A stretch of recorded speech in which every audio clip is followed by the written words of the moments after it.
He signed the divorce papers without looking up, sliding them across the polished table, as if he were closing a minor business deal.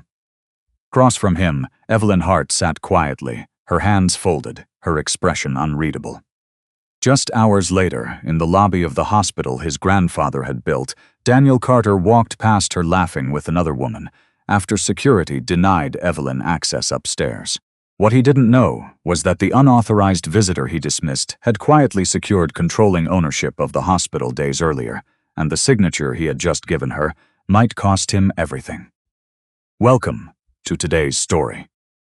If you enjoy emotional drama and shocking twists, don't forget to like this video and subscribe for more unforgettable stories. And before we begin, let me know where you're watching from in the comments. 3 days earlier, everything still looked like a marriage worth saving, at least on the surface. Daniel Carter stood in the center of their kitchen, scrolling through his phone while the coffee machine hummed behind him. The condo overlooked the city, all glass and steel, a place he liked to remind people he had paid for himself. Every detail reflected his taste. Clean lines, expensive finishes, nothing soft, nothing unnecessary. Evelyn stood at the counter, pouring coffee into 2 cups. She wore a simple sweater, the kind you could find on any sale rack, her hair tied back loosely. There was nothing about her that suggested wealth or influence. That was intentional. "You don't need to wait up tonight," Daniel said without looking at her.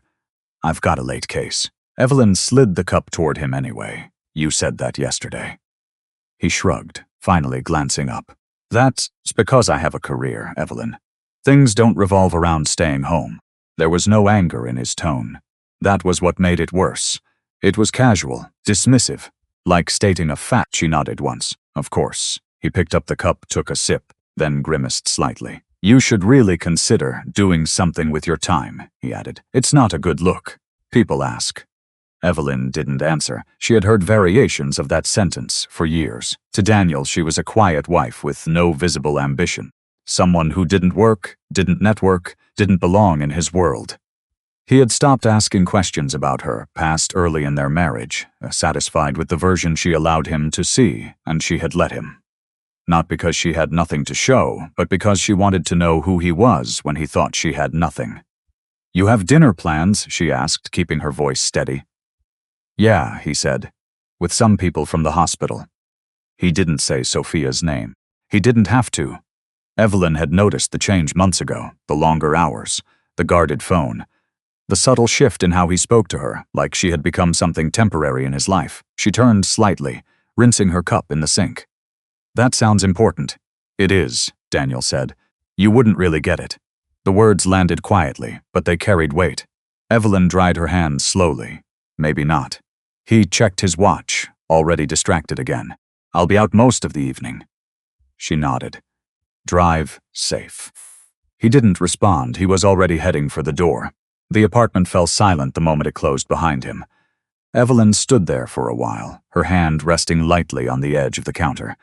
Then she moved to the living room, picking up her phone from the coffee table. There were 3 missed calls, all from the same number. She stared at the screen for a moment before calling back. The line connected almost immediately. "Ms. Hart," the voice on the other end said, "measured and professional. We've finalized the last of the acquisition documents. The transfer is complete pending formal board acknowledgement." Evelyn walked toward the window, looking out over the city Daniel believed he controlled. "Any complications?" she asked. "None," the voice replied. "The debt restructuring gave us full leverage. Once the board vote happens, your position as controlling shareholder will be recognized publicly." Evelyn's gaze drifted downward to the hospital several blocks away. The building Daniel spoke about with pride, the place he believed was still tied to his family's legacy. "I understand," she said. There was a pause. Then, more carefully, "Do you want us to proceed with immediate disclosure?" Evelyn's reflection stared back at her in the glass. She said softly, "Not yet." She ended the call and set the phone down. For a moment, nothing moved. Then she exhaled, slow and controlled. Across the room, Daniel's framed medical certificates hung neatly on the wall. Awards, achievements, proof of the life he had built and the identity he clung to. Evelyn walked over and straightened one slightly, though it wasn't crooked. Her fingers lingered on the frame for a second before she let go. This wasn't about taking anything from him. It was about understanding what he would do when he thought he had everything. Later that evening, she found herself standing in the hospital lobby. The space was bright, polished, filled with quiet urgency. Staff moved quickly. Conversation stayed low. It's a place built on reputation and control. She approached the reception desk. "I'm here to see the administrative office," she said calmly. The receptionist checked the system, then hesitated. "I'm sorry, Mom. That floor is restricted." Evelyn gave a small nod. "I understand." She stepped aside without arguing. That was when she heard his voice. Daniel. He was coming through the main entrance, his arm brushing lightly against Sophia's as they laughed about something private. He looked relaxed, confident, like a man entirely certain of his place in the world. He didn't see Evelyn at first. When he did, his expression shifted, not to surprise, but irritation. "What are you doing here?" he asked. "I had some business upstairs," she said. Sophia glanced at her, then back at Daniel, a faint smile playing on her lips. Daniel shook his head. "You can't just walk into restricted areas, Evelyn. This isn't one of your casual errands." The receptionist lowered her gaze. Evelyn held his eyes. "I wasn't planning to." He let out a short breath, already losing interest. "Right. Well, next time, don't waste your time. Or theirs." He turned back to Sophia, guiding her toward the elevators without another word.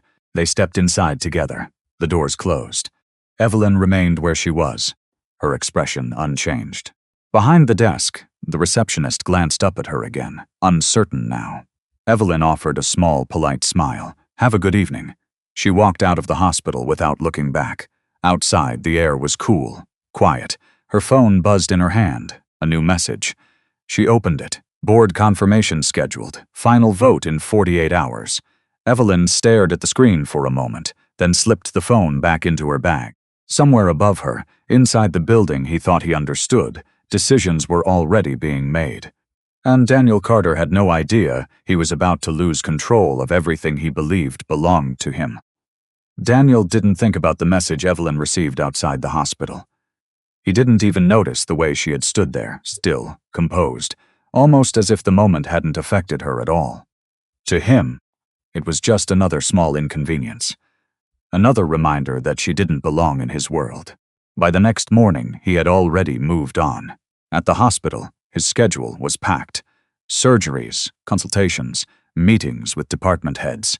The kind of day that reinforced everything he believed about himself. Efficient, needed, respected. People greeted him in the hallways. Nurses moved quickly when he spoke. Residents listened carefully when he gave instructions. This was his space, his environment, his identity. Evelyn, in contrast, felt like a quiet background detail in a life that had outgrown her. By noon, Daniel was in the physician's lounge, leaning back in his chair while Sophia sat across from him, flipping through a file. "You handled that situation yesterday pretty smoothly," she said, glancing up. "Most people would made a bigger scene." Daniel smirked slightly. "There wasn't anything to handle. She's still your wife," Sophia said, though there was no real concern in her voice. "Not for long," he replied. "The paperwork's already in motion." Sophia raised an eyebrow. "That fast?" "It's overdue," Daniel said. "I've been carrying that marriage for years." The words came easily. Too easily. Sophia nodded, the explanation without question.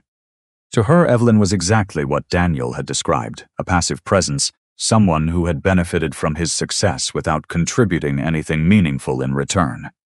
"What about the apartment?" she asked. Daniel shrugged. "It's in my name. I'll give her some time to figure things out."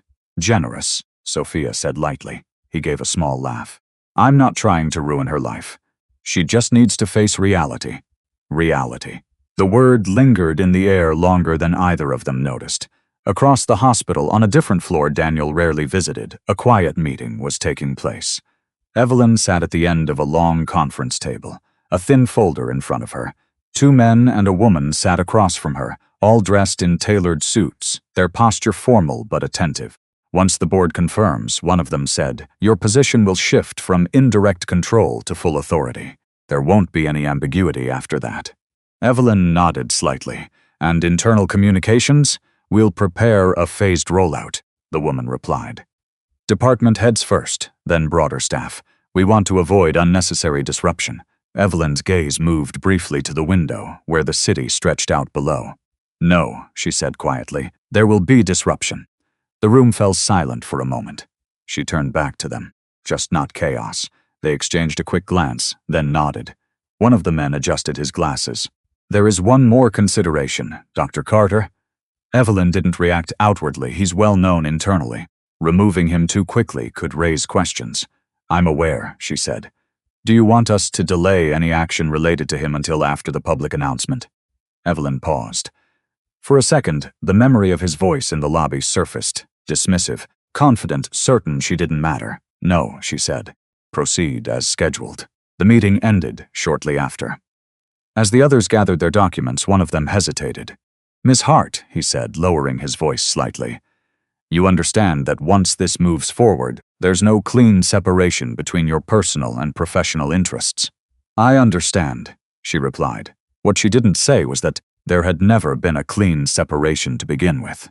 She left the room alone. Back downstairs, the rhythm of the hospital continued unchanged. People moved through hallways, elevators opened and closed, conversations overlapped. Nothing looked different, but the structure beneath it was already shifting. Later that afternoon, Daniel walked into another meeting, this one with a senior administrator and 2 board representatives. It wasn't unusual. He had been included in these discussions before. Still, something felt slightly off. The administrator, a man named Whitaker, greeted him politely, but with a subtle distance Daniel couldn't quite place. Dr. Carter, Whitaker said, thank you for coming. Daniel took a seat, setting his tablet on the table. What's this about? One of our routine reviews, Whitaker replied. Daniel frowned slightly. Since when do board reps sit in on routine reviews? The 2 individuals across from him didn't answer. They simply watched. Whitaker folded his hands. We're in a period of transition. Transition? Daniel repeated. What kind of transition? Whitaker hesitated for a fraction of a second. Financial restructuring, ownership changes. Daniel leaned back, a small crease forming between his brows. I haven't heard anything about that. It hasn't been widely communicated yet, Whitaker said. Daniel let out a short breath. Well, it should be. This place doesn't run without its physicians. One of the board representatives spoke for the first time. We're aware of that. There was something in the tone. Controlled. Measured, not dismissive, not exactly. But not deferential either. Daniel noticed it, even if he didn't fully understand it. The meeting moved forward, but the energy remained off. Subtle shifts. Small pauses. Questions that felt more pointed than usual. By the time it ended, Daniel felt a faint irritation he couldn't quite explain. He stepped out into the hallway, pulling out his phone. A message from Sophia. Dinner tonight? He typed back quickly. Of course. As he slipped the phone back into his pocket, he passed by a group of staff members standing near the elevators. Their conversation stopped briefly as he approached, then resumed in lower voices once he moved past. Daniel barely noticed. He had already decided what mattered. That evening, he returned to the apartment later than usual. The lights were on, but the space felt different. Quieter. Empty in a way that had nothing to do with furniture. Evelyn sat at the dining table, a single folder in front of her. She looked up as he walked in. You're still here, he said, setting his keys down. For now, she loosened his tie. You'll need to start making plans. I have, she said. He glanced at the folder. What's that? Just paperwork, she said calmly. He nodded, not interested enough to ask further. Good. That'll make things easier. He moved toward the bedroom, already shifting his attention elsewhere. Behind him, Evelyn opened the folder. Inside, neatly organized, were copies of financial documents, acquisition summaries, and a printed notice labeled Board Confirmation Agenda. Her phone buzzed softly beside it. A new message appeared. The board vote has been moved up. Tomorrow morning. Evelyn stared at the screen for a moment, her expression unchanged.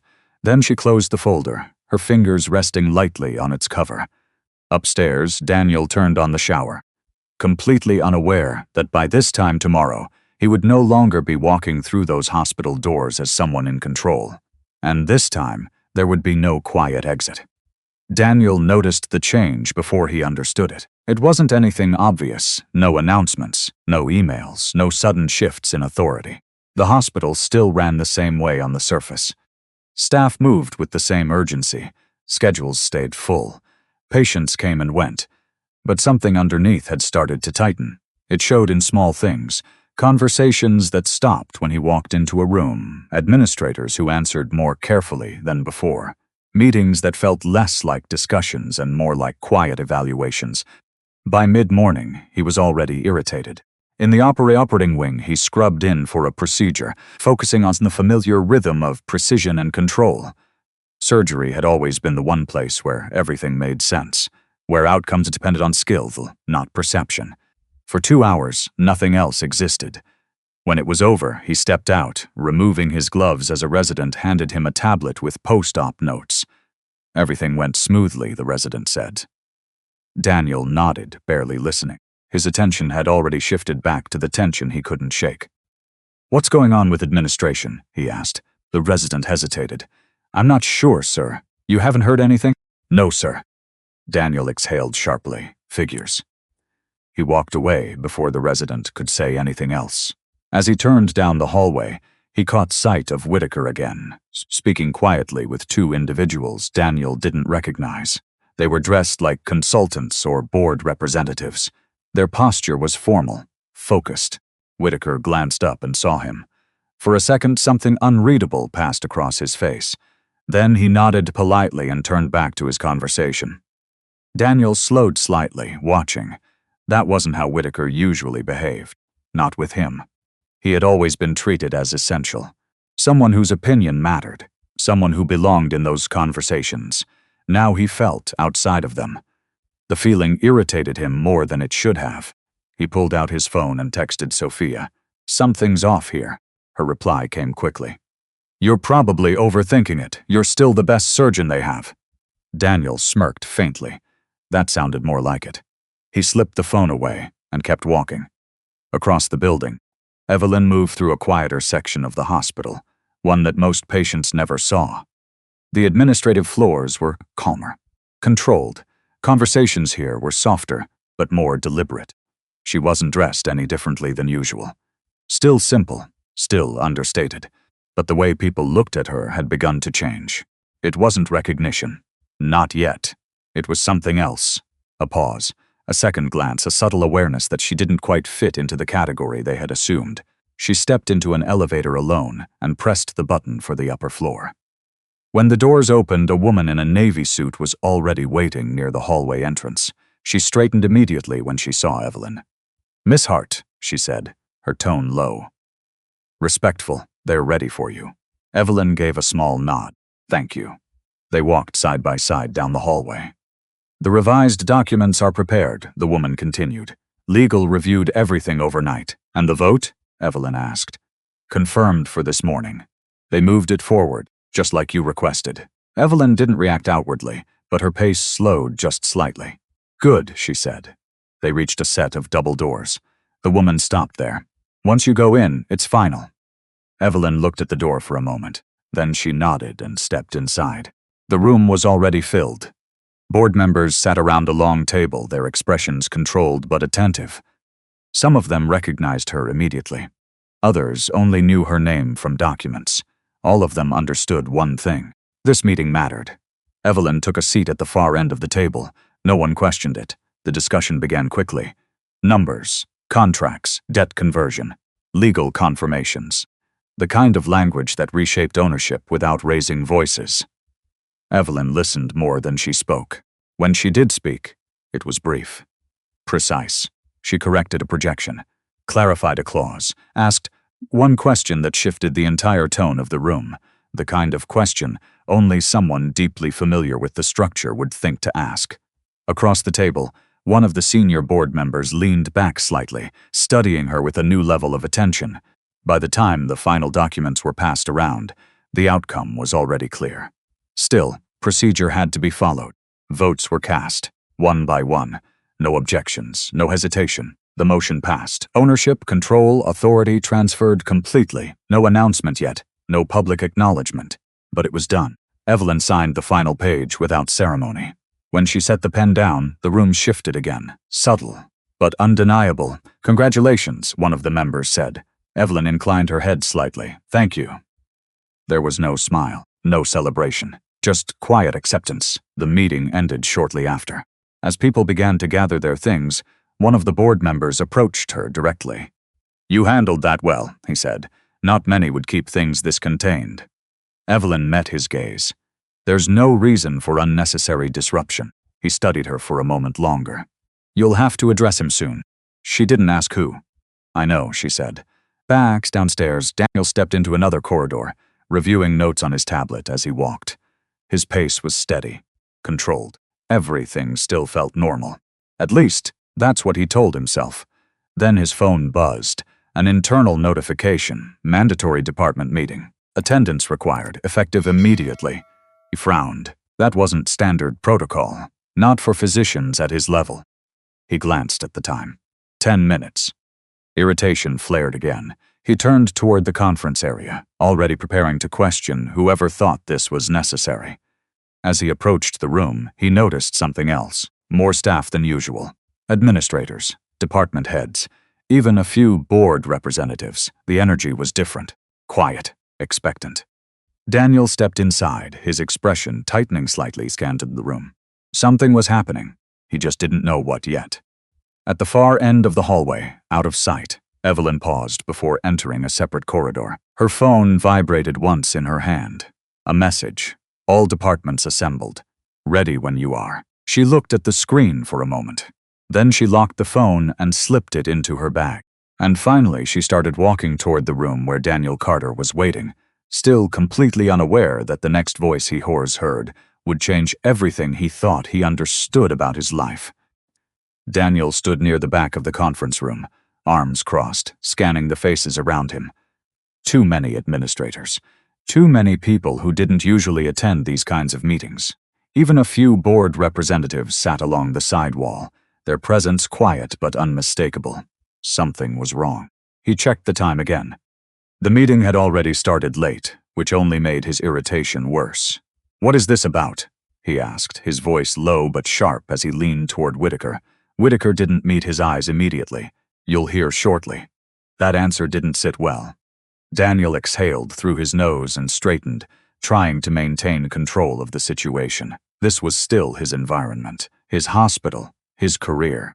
Whatever this was, it would resolve like everything else, with logic, structure, and his authority intact. At the front of the room, the door opened. The conversation died almost instantly. Heads turned. Daniel followed their gaze. Evelyn walked in. For a split second, his mind rejected the image. She wasn't supposed to be here. Not in this room. Not at this meeting. She moved calmly, without hesitation, her posture straight. Her expression composed in that same quiet way he had always dismissed as passivity. But nothing about the room's reaction was passive. People shifted. Straightened. Some even stood. Daniel frowned. Evelyn didn't look at him. Not yet. She walked past the rows of chairs and toward the front, where the board representatives were seated. One of them stood immediately, pulling out a chair at the head of the table, the head. Daniel's eyes narrowed. She took the seat without comment. No one objected. The silence in the room deepened. Whitaker cleared his throat and stepped forward. "Thank you all for coming on short notice. As you're aware, the hospital has been undergoing a financial restructuring over the past several months." Daniel's jaw tightened. "That again," Whitaker continued. "Effective this morning, the restructuring process has been completed." A pause. Then, carefully, has been formally transferred to Montgomery Holdings. A ripple moved through the room. Not loud, not chaotic, but enough. Daniel felt something shift in his chest, not fear. Not yet. Just confusion. Montgomery Holdings. He knew the name, everyone in healthcare investment did. Quite powerful, strategic, the kind of entity that didn't make moves without long-term intent. What he didn't understand was why they were here, or why Evelyn was sitting at the head of the table. Whitaker gestured slightly in her direction. "From this point forward, all executive authority will be exercised under the direction of the new controlling party." Daniel let out a short, disbelieving breath. "Who?" he said, louder than he intended. Several heads turned toward him. Whitaker hesitated. For the first time, the room's attention shifted fully onto Daniel. Evelyn finally looked at him. Her gaze was steady. Not cold, not angry, just clear. And in that clarity, something unfamiliar surfaced. "Distance, Mr. Carter," Whitaker said carefully. "We ask that you allow the process to—" "No," Daniel cut in, stepping forward. "I'm asking a simple question. Who exactly is making decisions about this hospital?" His voice carried now. Confident, controlled, but edged. The kind of tone he used when something needed to be corrected. Evelyn rose slowly from her seat. The movement was small, but it drew every eye in the room. She didn't rush, didn't hesitate, just stood. Daniel stared at her, waiting for the explanation that would make sense of this. She didn't give it. Not fully. "Decisions will be made according to the structure already outlined," she said. Her voice was calm, measured, professional, the same voice she used at home when asking if he wanted dinner, but it sounded different here. Stronger. Daniel frowned. "That doesn't answer my question. It answers what you need to know right now," she replied. The room went still again. He took another step forward. "You're not even part of this." "Yes," Whitaker said quickly, cutting him off. "She is." Daniel turned sharply. "What?" Whitaker's expression was tight. "Careful. Miss Hart is acting on behalf of Montgomery Holdings." Silence. For a moment, the words didn't land. Acting on behalf. Daniel looked back at Evelyn, searching her face for something familiar. Something that would confirm this was a misunderstanding. There was nothing, only that same quiet composure. "That's not possible," he said, the certainty in his voice slipping slightly. She's not." He stopped, because he realized he didn't actually know what she was. Not in this context, not here. Evelyn held his gaze. "You don't have all the information, Daniel." The way she said his name, steady, without emotion, felt different, like it no longer belonged to him. He let out a short laugh, but it didn't carry the same confidence as before, clearly. A few people in the room shifted uncomfortably. Evelyn didn't react. She simply reached down and placed a thin folder on the table in front of her. Inside were documents, contracts, ownership summaries, legal confirmations, proof. She didn't open it. She didn't need to. "Further details will be communicated through official channels," she said. "For now, operations will continue without interruption." Her eyes moved briefly across the room, then back to Daniel. "And professionalism is expected from everyone involved." The words were directed at the room, but they landed on him. Hard. Daniel's jaw tightened. "This is ridiculous," he said. "You're telling me someone comes in, buys a steak, and suddenly we're supposed to just, what, take orders from?" He stopped again, because no one was backing him. Not Whitaker, not the board representatives, not even the department heads who had once relied on his approval. The room had already shifted. He just hadn't caught up. Evelyn didn't argue, didn't raise her voice. She simply sat back down, and that, somehow, felt worse. Like the conversation was already over, like his reaction didn't matter.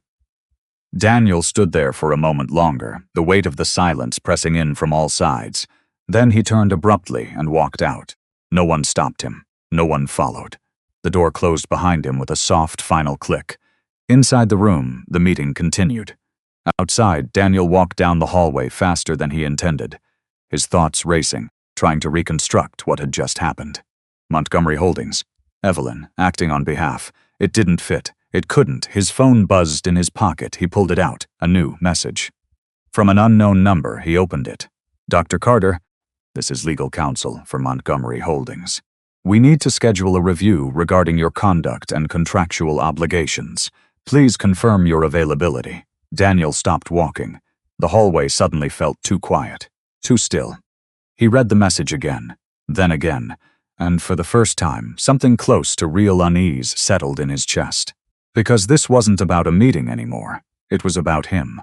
Daniel didn't reply to the message right away. He stood in the hallway, staring at his phone, as if reading it again would somehow change the meaning. Legal counsel. Contractual obligations. None of it made sense in the context he knew. He had never been written up. Never questioned. His record was clean. Strong, respected. This wasn't how things worked. He shoved the phone back into his pocket and kept walking, faster this time, heading straight for Whitaker's office. If anyone could explain what was happening, it would be him. The door was partially open. Daniel pushed it wider without knocking. Whitaker looked up from his desk, his expression tightening slightly. "Dr. Carter." I just got a message from legal, Daniel said, stepping inside. What exactly is going on? Whitaker leaned back in his chair, choosing his words carefully.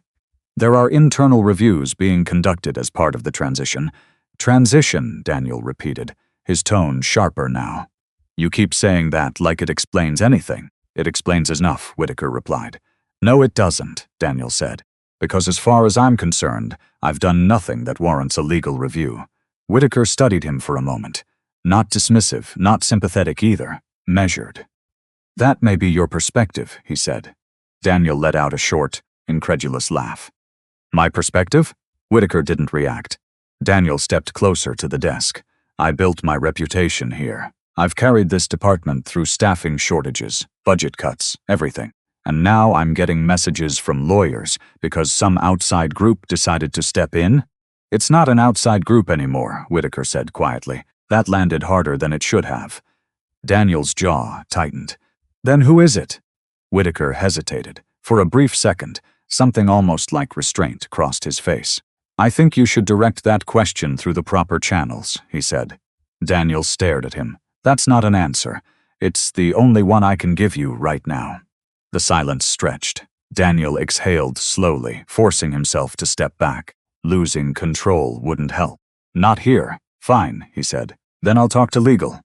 Whitaker nodded once. That would be appropriate. Daniel turned and walked out without another word. The hallway felt colder than before, different. He reached for his phone again, scrolling through his contacts until he found Sophia's name. He called immediately. She picked up on the second ring. Hey, what's going on? Have you heard anything about this transition? He asked. There was a pause. A little. People are talking. What are they saying? That some investment group took over. Big one, quiet deal. Daniel ran a hand through his hair. Montgomery Holdings. Another pause. That's not small, she said. That's serious. I know who they are, Daniel snapped. What I don't know is why I'm suddenly under review. Maybe it's just standard procedure, she said, though her tone lacked conviction. Since when do they bring in legal counsel for standard procedure? She didn't answer right away. That message you got, she said finally. What exactly did it say? He repeated it, word for word. When he finished, the silence on the other end of the line stretched longer this time. That doesn't sound routine, she said. No, Daniel replied, it doesn't. Another pause. Look, she said, more carefully now, maybe you should keep a low profile until things settle. Don't push too hard. Daniel frowned. I'm not doing anything wrong. I didn't say you were. I'm just saying, this kind of shift, it changes dynamics. You don't know who's making decisions right now. I'll find out, he said. Sophia didn't respond. He ended the call before she could say anything else. Across the building, Evelyn sat alone in a smaller office that had been temporarily assigned to her. The space was minimal, clean, functional. On the desk in front of her lay a series of files, internal audits, department reports, behavioral complaints. She flipped through them one by one, her movement steady, her focus sharp. Patterns emerged quickly. Not dramatic ones, not headline-level bundles, but consistent, expense reports that didn't quite align, scheduling discrepancies, decisions made without proper oversight, and more subtle things.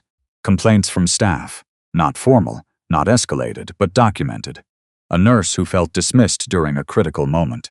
A junior doctor who reported being shut down without explanation. A pattern of behavior that wasn't illegal, but wasn't insignificant either. Evelyn paused on one page. Daniel's name appeared multiple times. She didn't react outwardly, just closed the file and set it aside. Her phone buzzed. Another message from legal. Review session prepared. Documentation ready for presentation. She read it once, then placed the phone down. For a moment, she sat there, her hands resting lightly on the desk. Then she reached for another folder. This one thinner, more specific. Inside were records tied directly to Daniel. Contract terms, compensation structures, clauses he had likely never read carefully. She opened to one page and traced a line with her finger. There, clear, binding, overlooked. A small detail that had been ignored because it didn't matter before. Now it did. Evelyn closed the folder again. Across the hospital, Daniel stepped into a quieter corridor and finally called the number from the message. It rang twice before someone answered. Montgomery Holdings Legal Department, a calm voice said. This is Dr. Daniel Carter, he said. I received a message about a review. I'd like to know what this is regarding. Of course, Dr. Carter, the voice replied. We've been expecting your call. Something about that phrasing made his grip tighten slightly on the phone. What exactly are you reviewing? He asked. Your contractual obligations and recent conduct within the hospital, the voice said. We'd prefer to discuss details in person. Daniel frowned. I'm available now. There was a brief pause. Good, the voice said. Please come to conference room B on the executive floor. The executive floor.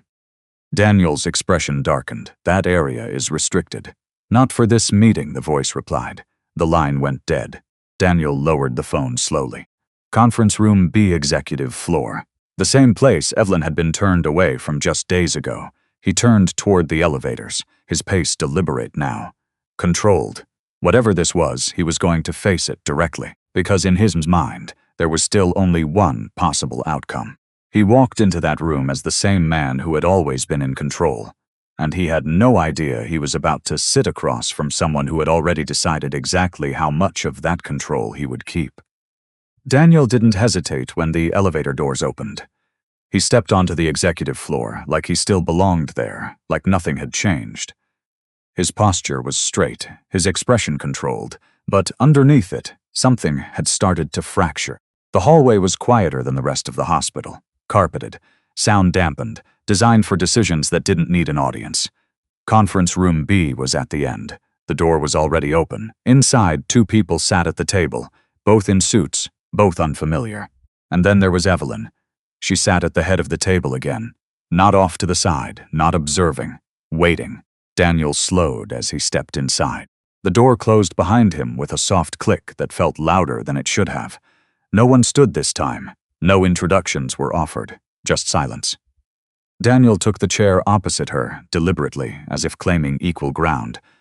This is unnecessary, he said. If there's something to discuss, we can do it directly. One of the attorneys slid a folder across the table toward him. Dr. Carter, the man said calmly, this is a formal review of your contractual obligations under the hospital's revised ownership structure. Daniel didn't touch the folder. I've worked here for years, he said. I know my contract. Then this should be familiar, the attorney replied. Daniel finally pulled the folder toward him and opened it. The first few pages were standard, his employment agreement, compensation structure, performance clauses, nothing surprising. Then he turned the page. A subsection highlighted in yellow, a clause he vaguely remembered skimming years ago. At the time, it hadn't mattered. Now it did. He read it once. Then again, slower.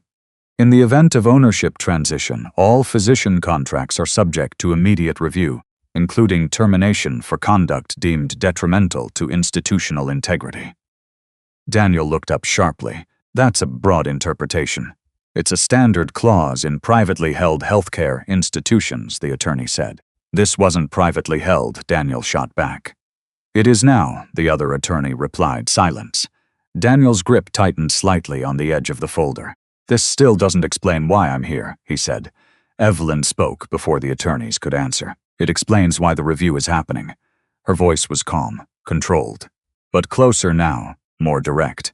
Daniel looked at her, frustration sharpening. Then explained the rest. She didn't respond immediately. Instead, she reached for another file and stood between them. Thinner than the first, more specific. Internal reports, she said, documented over time. Daniel frowned. Behavior, she replied. He let out a short, disbelieving breath. You're serious? She didn't react. One of the attorneys opened the file and turned it toward Daniel. Multiple staff complaints, he said. Unprofessional conduct. Dismissive interactions, failure to follow internal reporting protocols. Daniel's expression hardened. That's subjective. Not when it's consistent, the attorney said. Daniel flipped through the pages quickly. Names, dates, notes, small incidents. Nothing major.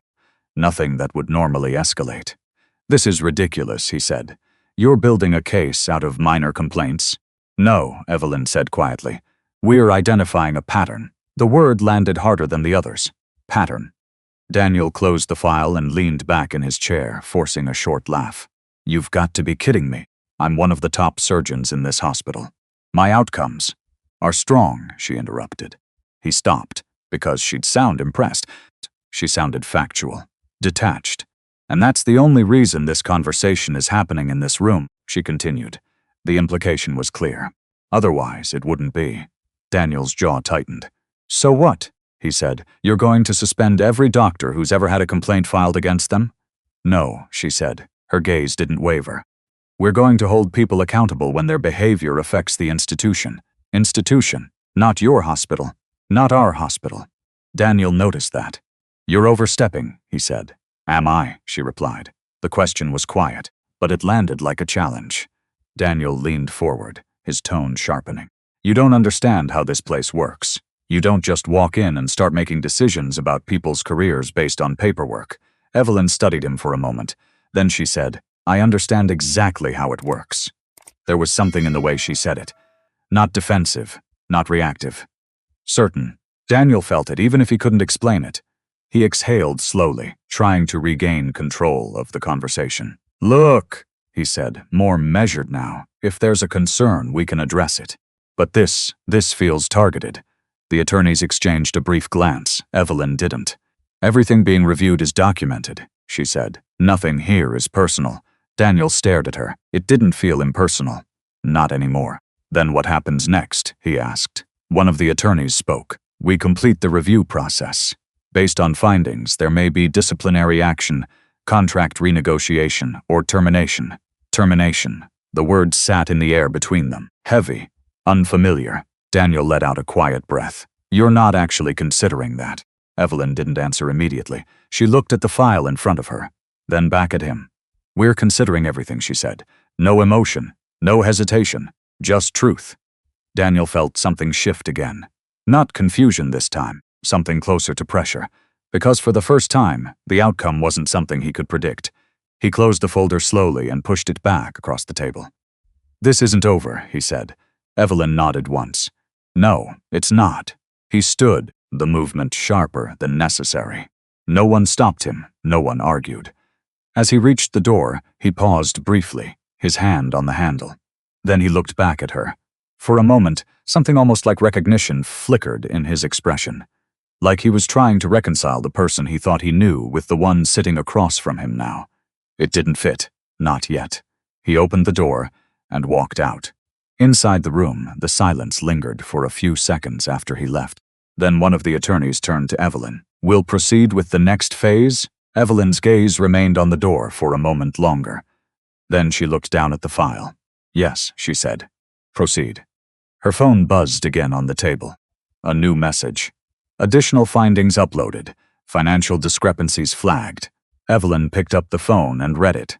Her expression didn't change, but her fingers tightened slightly around the device, because this part hadn't been necessary, and now it was. She set the phone down and closed the file. Add it to the review, she said.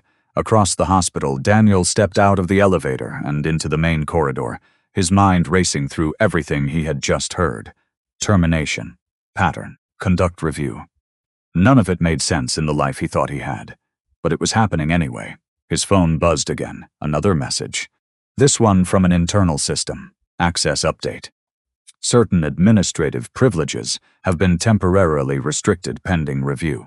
Daniel stopped walking, completely still, and for the first time the realization hit him, not as confusion but as something colder. This wasn't just a review. It was the beginning of something being taken away. Daniel didn't go home that night. He stayed in his office long after the hospital quieted down. The overhead lights dimmed, the usual noise replaced by distant echoes of late-night staff rotations. The space that had always felt like a second home now felt unfamiliar. Not because anything had physically changed, but because something had. His access badge still worked. His name was still on the door. His credentials hadn't been revoked yet. But the system message still sat in his inbox. Administrative privileges restricted. Pending review. He read it again, leaning back in his chair, staring at the screen as if the words might rearrange themselves into something reasonable. They didn't. He rubbed his temples and exhaled slowly. This was temporary, it had to be. A procedural shift, a restructuring, A new ownership team trying to establish control, that was all. He had seen transitions before. They always came with noise, then they settled. He would settle this too. His phone buzzed on the desk. Sophia. He hesitated for half a second, then answered. "Hey," she said, her voice quieter than usual. "I heard about the meeting. Of course she had." "Yeah," Daniel said. "It's being handled." "Is it?" she asked carefully. He frowned. "What does that mean?" "I mean, people are talking, Daniel. Not just about the ownership change." He straightened slightly. "About what?" There was a pause. "About you." The word landed heavier than expected. Daniel's expression hardened. "On what basis?" "I don't know all the details," she said quickly. "But I heard there's some kind of internal review. Complaints, documentation." He let out a short breath. "Minor things. Nothing that matters." Another pause. "Then why are legal involved?" she asked. He didn't answer right away. Because that part still didn't make sense. "It's procedural," he said finally. Sophia didn't sound convinced. "Okay." The silence stretched again. "Look," she added, "I'm just saying, be careful. This doesn't feel like something you can brush off." Daniel's jaw tightened. "I'm not brushing anything off. I'm handling it." "Right," she said softly, but her tone had shifted, less confident. More distant. "I have to go," he said. "Yeah," she replied. "Me too." The call ended. Daniel set the phone down slowly. That feeling again. Not anger this time, not even confusion. Something closer to isolation. Across the city, in a quiet office far removed from the hospital, Evelyn sat with a different kind of silence. Her desk was larger here. The space more permanent, not temporary like the one she used during the transition. This was where decisions were finalized. Her laptop screen displayed a series of financial reports. Clean, structured, precise. The additional findings from earlier had been integrated. Not dramatic, but enough. She reviewed them carefully, her attention moving line by line. Expense allocations tied to discretionary budgets. Timing discrepancies. Small adjustments that individually could be explained. Together, they raised questions, not criminal, but careless. And in a controlled system, carelessness had consequences. Her phone buzzed. A call this time. She glanced at the screen. "Legal," she answered. "Yes." "The updated report is complete," the voice said. "We've incorporated the new data points." Evelyn leaned back slightly. "And your assessment?" A brief pause. "Individually, none of the findings justify immediate termination," the voice said. "But combined with the behavioral pattern, it strengthens the case for disciplinary action." Evelyn nodded slightly, even though they couldn't see her. "And if he contests it?" "He can," the voice replied. "But the contract allows for action based on cumulative impact, not isolated incidents." That clause again, the one he had never paid attention to. Evelyn closed her eyes briefly. Not out of doubt, out of clarity. "Proceed with the formal notice," she said. There was a slight hesitation on the other end. "Are you sure you want to escalate at this stage?" Evelyn opened her eyes again. Yes. The answer came without hesitation. "Because this wasn't escalation. This was completion." "Understood," the voice said. "We'll issue the notice in the morning." The call ended. Evelyn set the phone down and looked back at the screen. For a moment, the room was completely still. Then she reached for a separate folder. This one wasn't part of the hospital records. It was older. Personal inside were copies of messages, emails, time-stamped logs, not assumptions, not guesses. Proof. Daniel's late nights that didn't match his schedule. Transactions tied to places he never mentioned, patterns she had chosen not to confront. Not because she didn't know, because she was waiting. She closed the folder again.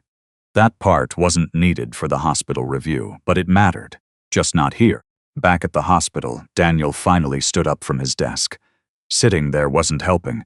He needed control. Action. He grabbed his jacket and left the office, heading toward the parking garage. The air outside was cooler, sharper against his skin. His car sat exactly where he left it. Everything still looked the same, but nothing felt the same. He got in, started the engine, then paused. For a second, he just sat there, hands on the wheel, staring ahead. Then his phone buzzed again. Another message, this time from the hospital system. He picked it up, slowly. Formal notice scheduled for delivery. Attendance required. Daniel's grip tightened. Formal notice. Not a review. Not a discussion. Something final. He stared at the screen, the weight of it settling in.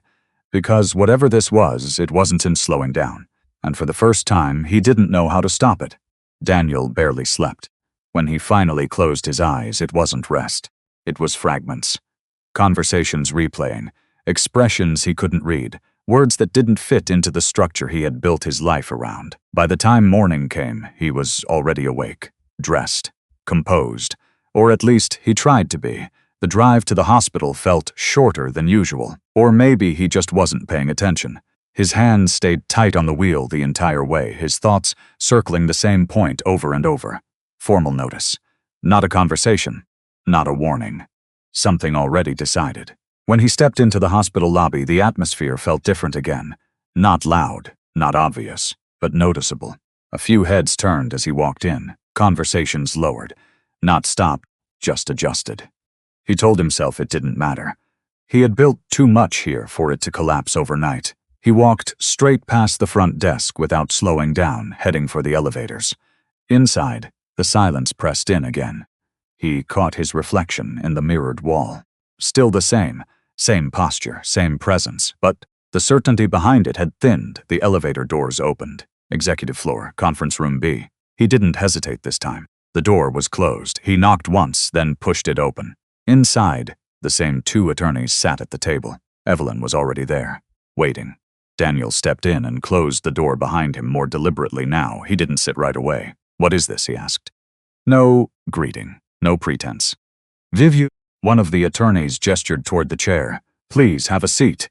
Daniel didn't move. "I'd rather hear what this is first." Evelyn met his gaze. "You already know," she said. Something in her tone stripped the edge from his resistance. Not softer, just final. He pulled out the chair and sat.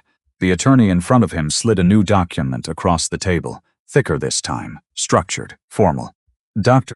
Carter," he said, "this is an official notice regarding the outcome of your internal review." Daniel didn't touch it immediately. Outcome. So it had already been decided. He reached forward and opened it. The words were precise, carefully written. No emotion, no ambiguity. Findings confirmed a consistent pattern of unprofessional conduct, failure to adhere to institutional standards, and misuse of discretionary resources. Recommended action: immediate suspension pending final determination. Daniel's eyes moved slower across the page now. Not because he didn't understand, because he didn't accept it. "This isn't justified," he said, his voice low. "It is supported," the attorney replied. Daniel looked up sharply. "Supported by what? Minor complaints? Budget discrepancies that mean nothing?" "By cumulative impact," the attorney said, "as outlined in your contract." Daniel turned toward "You wanted?" he asked. She didn't react immediately. Then she said, "This is what the process required." Process. He let out a short, disbelieving breath. "You really believe that?" Her expression didn't change. "I believe in accountability," she said. The word hit harder this time, not because of what it meant, because of who was saying it. Daniel leaned forward, his voice tightening. "You think this is accountability? You walk into a place you don't understand, hide behind paperwork, and decide who stays and who goes." Evelyn's gaze stayed steady. "I understand more than you think," she said. That same line. But this time, it didn't feel like a vague statement. It felt like a boundary. Daniel shook his head, frustration building. "No, you don't. You don't know what it takes to run a department like this. To carry responsibility like this." "I know what it takes to ignore it," she replied. The room went still. Daniel froze. "Because that wasn't a general statement, that was specific. Directed. You're twisting things," he said. "No," she said quietly. "I'm seeing them clearly." The silence stretched again. The attorneys didn't interrupt. They didn't need to. Daniel leaned back in his chair, the pressure building in his chest now sharper, harder to control. "You're making a race," he said. Evelyn didn't argue. She didn't raise her voice. She simply reached for the final page of the document and turned it toward him. "Then you can contest it," she said, through the appropriate channels. Her tone was calm, neutral, like she was offering a standard option, not a personal one. Daniel stared at the page. There it was. Signature line. Acknowledgement of receipt. Not agreement. Just acknowledgement. His hand hovered over the pen. For a moment, something shifted aside him. Not understanding, not acceptance, but awareness. This wasn't something he could talk his way out of. Not today. Not in this room. He picked up the pen, signed, set it down. The sound was quiet, but it felt final. One of the attorneys collected the document and placed it back into the folder.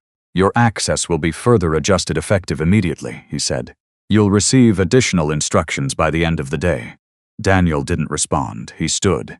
This time, slower, more controlled. He looked at Evelyn again. For a brief moment, something else surfaced in his expression. Not anger, not even frustration, recognition.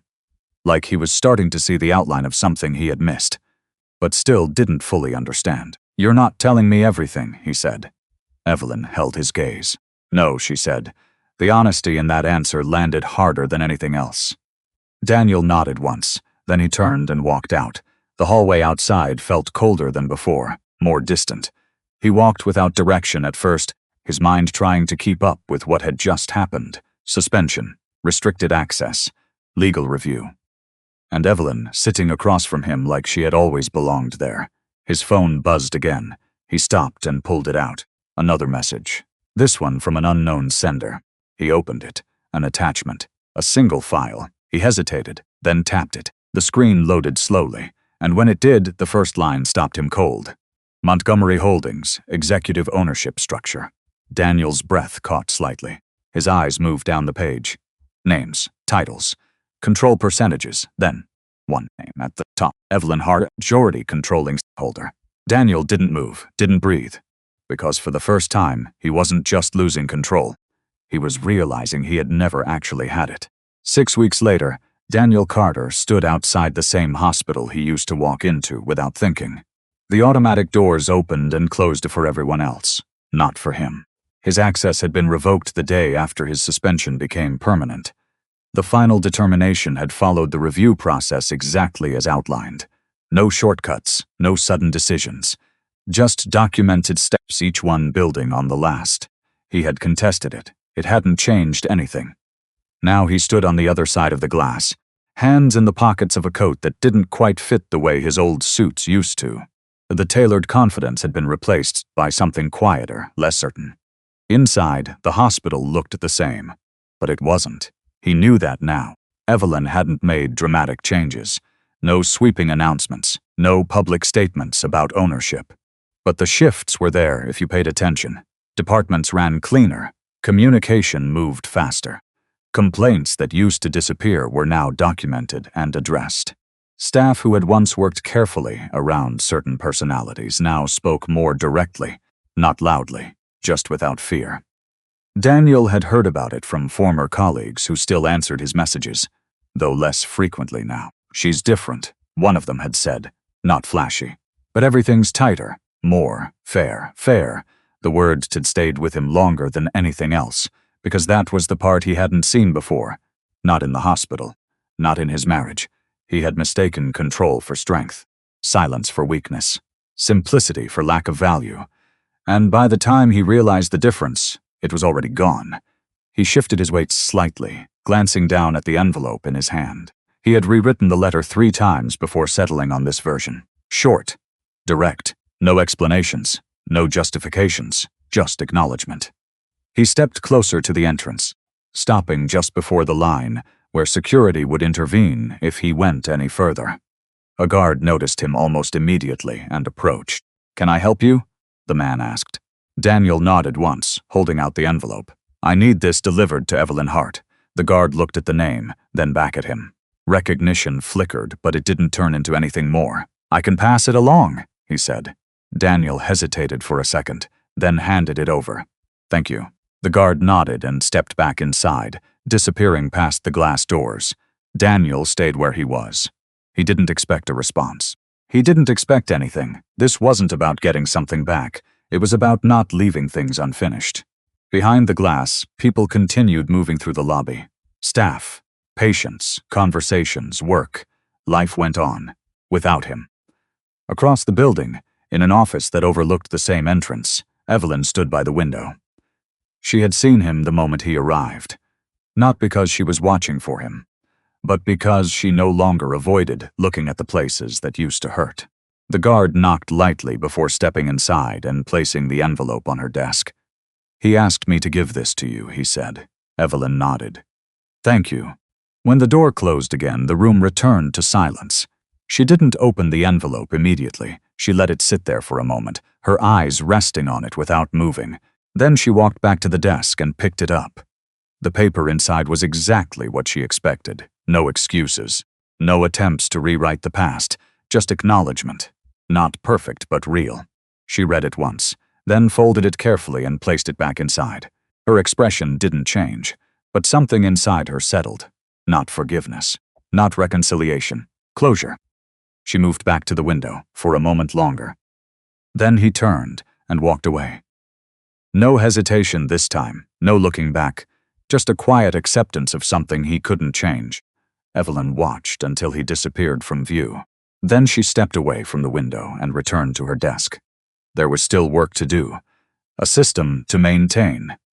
But none of it felt heavy. Not anymore, because this wasn't about proving anything. It never had been. It was about choosing what to carry forward and what to leave behind. Outside, Daniel reached his car and paused before getting in. For a brief moment, he looked back at the hospital, not with regret alone, but with understanding. He had lost more than a career, more than status. He had lost something he had never fully recognized while he had it, and no amount of rebuilding would change that. He got into the car and closed the door quietly. The engine started. The moment passed. Inside the hospital, Evelyn signed another document, her pen steady, her decisions clear. The life she had built, quietly, deliberately, no longer needed to stay hidden. Not because she wanted to be seen, but because she no longer needed to be unseen. Some losses don't come from what you lacked, but from what you failed to recognize. If you've ever seen someone too late, or been underestimated in ways that changed everything, share your thoughts below.